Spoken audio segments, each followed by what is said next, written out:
आपका गाड़ी का नंबर कितना है?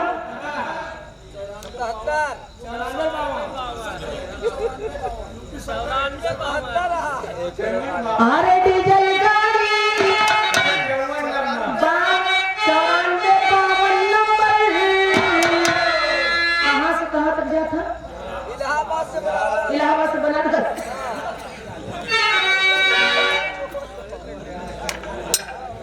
अरे डीजल गाड़ी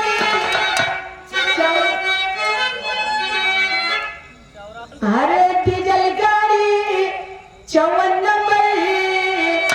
धनबाद से झरिया तक जाए डीजल गाड़ी।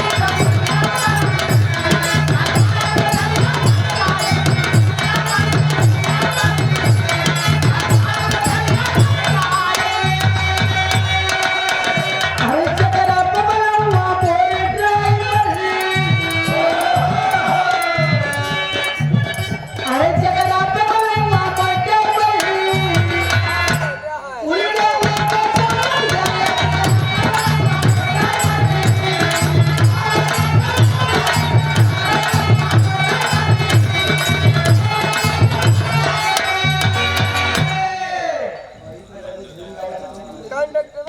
नहीं मास्टर सही कथवा। ठीक है चला। ये भैया आखिरी बात है मेरे विधायक का।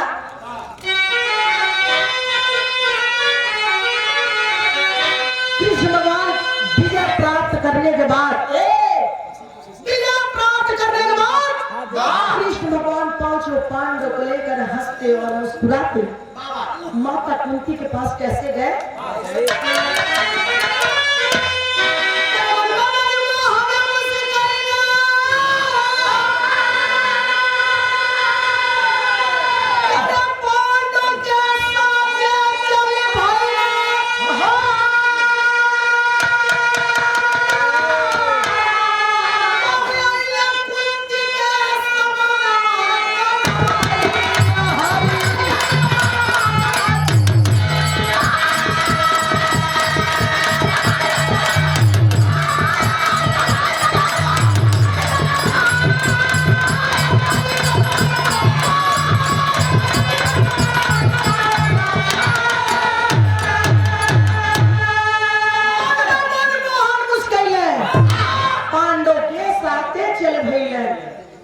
कुंती के समन्वय होकर हरी लहरी पांचों पांडव को लेकर के माता कुंती के सामने आए भगवान कृष्ण जी।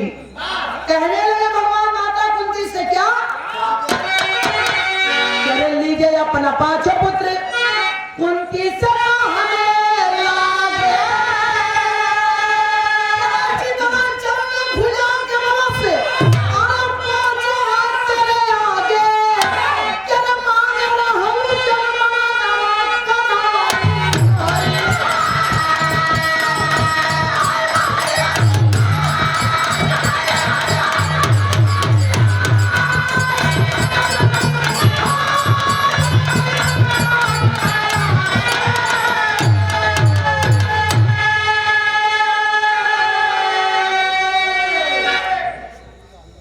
माता कुंती को प्रणाम किए।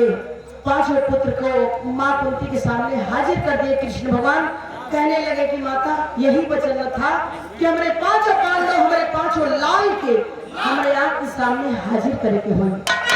एक जैसे विरह कहानी समाप्त। गुरु घराने का परिचय है मास्टर। करे गुरु बिहारी गुरु तत्व गुरु